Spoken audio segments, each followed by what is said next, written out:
You don't think that? But you're doing the same thing. You're reverting to, should a reasonable person have known? Yes, a reasonable person should have known. Did Donald Trump know? That's a different question. So in essence, Donald Trump isn't a reasonable person because a reasonable person should have known. So you just voted an unreasonable person back into the White House. How reasonable? Hey guys, welcome back to Critical African Thinkers. We're going to be reviewing a debate between Ben Shapiro and Destiny. I made a video critical of Ben Shapiro, and some of the people in my comment section were saying Ben Shapiro is a very talented debater that is always very correct. No, I featured the conversation that he had with Andrew Neil, in which he just melted like a snowflake. And some of you had said that that video was more than 10 years old and that I couldn't come up with more performances of Ben Shapiro not doing well in a debating situation. So I decided for the rest of this month, I'm going to be covering content surrounding how Ben Shapiro is not a very good debater. And this interaction that he had with Destiny just highlights the problem that I have with Ben Shapiro, who is obviously a very smart man, but because he's so ideologically captured, he is going to make ridiculous arguments to support the conclusion that he wants to get to. So in this debate, they're going to be talking about the culpability of Donald Trump in what happened in January 6, 2020. Ben. So I'm glad you're excited. It's always fun. So there are two elements to incitement of insurrection. One is incitement. The other is insurrection. So incitement has a legal standard. So does insurrection. Neither of those standards are met. So if you're asking me, morally speaking, did Donald Trump do the right thing between November 4th and January 6th? I said, I will continue to say, no, he did not. I think he was saying things that are false, with just factually false about his theories with regard to the election, about the election being stolen, about fraud. This was all adjudicated in court. He did not even bring many of the claims that he's brought publicly and all the rest of that. If we're talking about incitement of insurrection as a legal standard, it doesn't meet any of those standards. When it comes to incitement, it has to be incitement to immediate lawless action. That's the standard for incitement. And I'm very meticulous in how I use this because I happen to speak publicly a lot. And that means there are lots of people who listen to me, which means some of those people are probably crazy. And some of them may go and do a crazy thing. Did I incite them? The media tends to use the word incitement very loosely with regard to this sort of stuff in the same way that Bernie Sanders, quote unquote, incited the congressional baseball shooting. He did not. Bernie Sanders has a lot of things I disagree with. I think Bernie's a schmuck. Doesn't matter. He did not incite that. So saying bad things is not the same thing as inciting violence. Inciting violence, the legal standard in the United States is, I want you to go punch that guy in the face. That's inciting. With regard to insurrection, typically in insurrection, and there are some descriptions in case law, though none in statutory law, as far as I'm aware, the typical description in case law is the replacement of one legitimate government of the United States with another by violent means.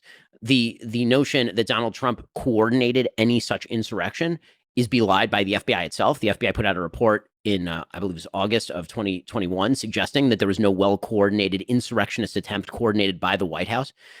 In fact, what you had was Donald Trump thrashing around like that weird alien in the movie Life. I don't know if you ever saw it with Jake Gyllenhaal, or he's like kind of thrashing up against this glass box, just an alien just thrashing up against the glass box. That I think is more what you were seeing from November 4th to January 6th. And then again, the claim that January 6th itself was an insurrection. So virtually, I'm not aware that anyone was charged with actual insurrection. There were some people who were charged with seditious conspiracy. There are insurrection statutes that do exist. No one was charged under those particular statutes. There were some people who you could say informally had insurrectionist ideas. Those would be the people who wanted to hang Nancy Pelosi or kill Mike Pence. And those people are in jail right now. And the election went forward. The election was certified. Mike Pence presided over the certification. Mitch McConnell presided over the certification. Joe Biden has been the president for the last 3 years. So Donald Trump, by the way, was still president at that point. If he had actively wanted to do what other people who have actually launched coups have done, he would have theoretically called the National Guard not to put down the riot, but to actually depose the sitting government of the United States in the name of a specious legal theory. He did not do that. He did not attempt that. Nobody working for him did that. The most you can say, I think, about what everybody was doing is that, and I want to say everybody. We can talk about Trump because this is really about Trump. He used a phrase that Trump was disseminating knowingly false information. The word that's carrying a lot of weight there is the word knowingly. So knowingly implies a knower. Do I think the information he was disseminating was false? Yes. Do I think that Donald Trump has unique capacity to convince himself of nearly anything that is to his own benefit? Absolutely. And I think that that's actually what Donald Trump was doing there. And the evidence of that is Donald Trump being a human and all of us watching him for the last several years. So, the idea that he knew it to be false, I'm not even sure those standards apply in any, and just assessing him as a human, which is really what we're being asked to do because there's an intent element to this crime. I don't understand. You, Ben, knew that he lost that election. He being the president with all the information, with all state power available to him, could not know that he lost the election? How does that work? If there's anybody who is closer to the source of information in that regard, it would be Trump. So, how come he didn't know? In what world is it acceptable to say that he didn't know that he lost the election? The results were out there. Do you think that today Donald Trump knows that he lost the election? Absolutely.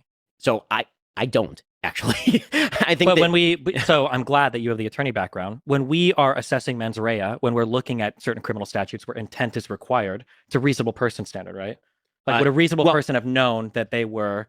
No, it depends on the mens rea standard. So it's not the same in every case. If you have to establish individual intent, then it's not enough to say a reasonable person should have known. That would be enough for a negligence statute. Usually, Sure, when you're talking about reasonable person statutes, just legally speaking, a reasonable person statute is, should a reasonable person have known? That's when you get to like manslaughter. You can't do a reasonable person standard on like first degree murder. So you have to establish actual motive in first degree murder. But for first degree murder, you don't need the statement of I plan to kill this person or I intend to kill this person. We can prove that state of mind. You need circumstantial evidence. Correct. Yes. Yeah. Sure. You could prove it. So I feel like my feeling for Donald Trump was there were all these people around him that he trusted to investigate election fraud. He trusted Barr and the DOJ. He asked Pence, his vice president, to look into it. He asked his chief of staff. He asked his legal counsel. He has so many people that ostensibly he trusts them if he's asking them to look into it.